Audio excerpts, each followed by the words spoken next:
What's up, good people? It's D-MARL with the Real Sports Time Podcast, and you're listening to the Talk 100 Network. Oh my goodness. Game 7, Western Conference Semifinals with the Clippers versus Utah Jazz. That was something epic. Historically epic in a bad way for the Utah Jazz. Oh my goodness. Let's get into it. All right, everybody. So check it out. We're in the game 7. The Clippers, first let's start. Let's get back to the beginning, okay? Because I just got a couple things to say. I'm going to try to condense this as much as possible and keep it as simple as possible. Clippers are down 0-2 to the Utah Jazz, just like they were with Dallas. What happens? Complacency, youngness, undisciplined, unfocused, derailed coaching, and anything else we could put on the list. This was just sickening and bad to watch. You let the Clippers come back in this series, Utah Jazz. You had them up 2 games. You had them up 2 games. Then they crawled their way back into it. Okay, so here we are. It's sickening. I'm almost at a loss of words. I really, really am.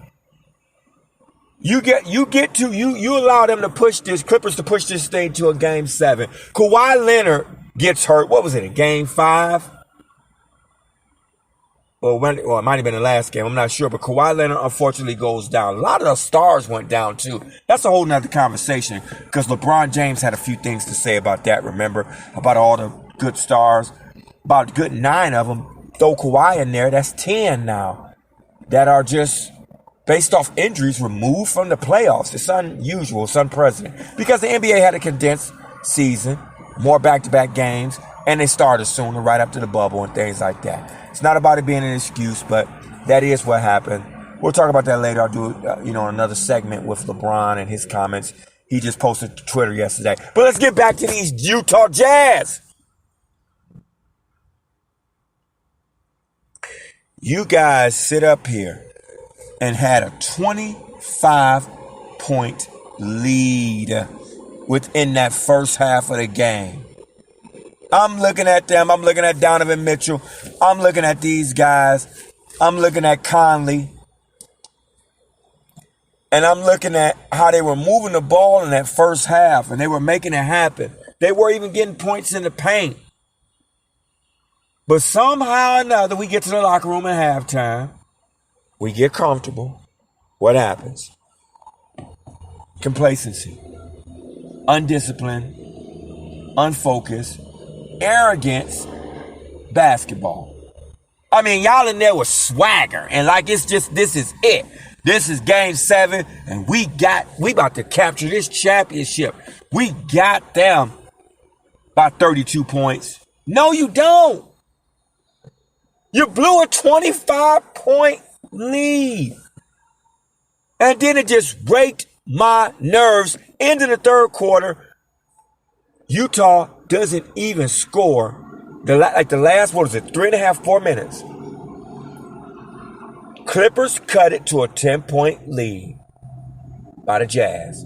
They cut it. But Jazz didn't score until the last minute and 10 seconds. They scored 2 points. Clippers scored 6 or I believe 8 points in that last 2. So they cut the lead to 4 points going to the fourth quarter. And then Paul George and Mann and all the rest of these other guys, these bench guys, they just, had fun. They just had fun.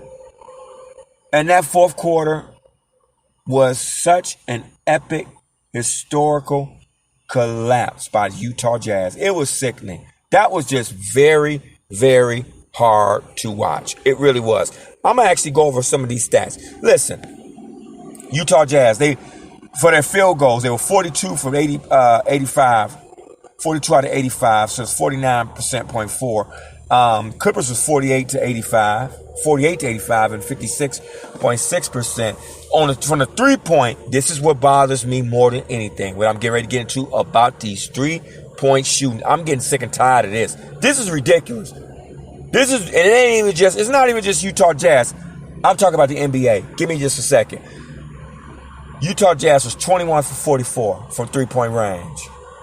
Clippers was 20 for 39. Free throws, 14 of 19, and the Clippers made 15 of their 17 free throws. They were at 88%. Jazz was at 73%.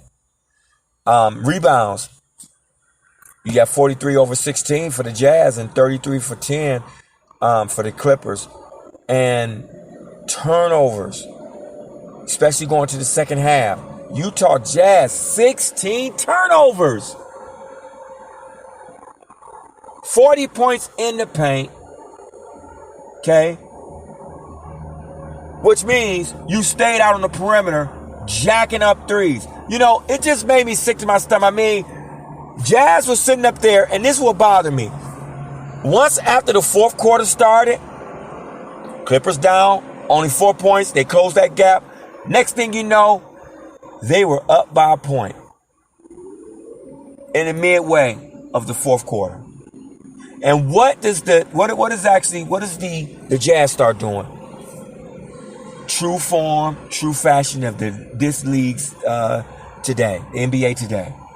Let's everybody from position 1 through 5, we are gonna all just shoot threes. Whether we miss them, we making them, we streaky, it doesn't matter. Just keep shooting them, baby. Keep shooting them. I mean, they started just doing the Kanye. They started singing him. La, la, la, la. Wait till we get these 3 points right. Well, you didn't get them right. You didn't get them right. 5 minutes and a half left. You only down at that point because the Clippers took the lead, like I already just told you. But they was only up by 6-7 points. It's a little bit under 6 minutes left. And they started jacking up nervous, panic, brick 3-pointers. Everybody on the Utah Jazz. That was crazy. And coach not calling a timeout. I'm not going to say he needs to get fired, but some kind of reprimand needs to happen. That was crazy. Coach didn't even get a grasp on this. I'm looking at this like, y'all do understand this is game 7. This is for it all. You came in at the number 1 seed, but it doesn't matter. I keep saying that too. The seeding doesn't matter once you in the throes and in the fire of the playoffs.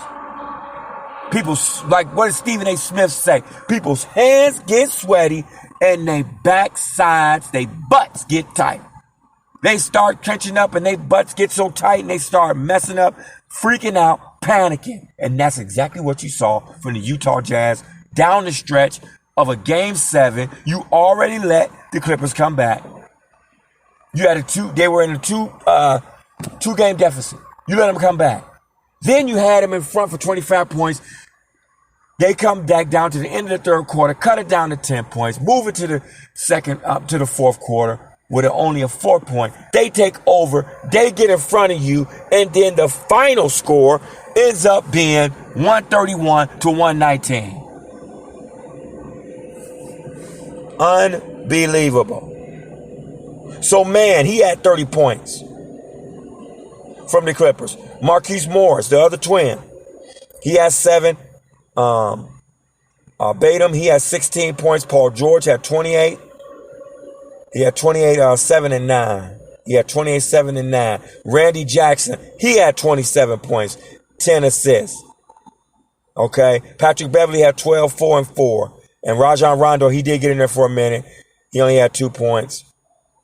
And he only had actually 1 assist. But on the Jazz side,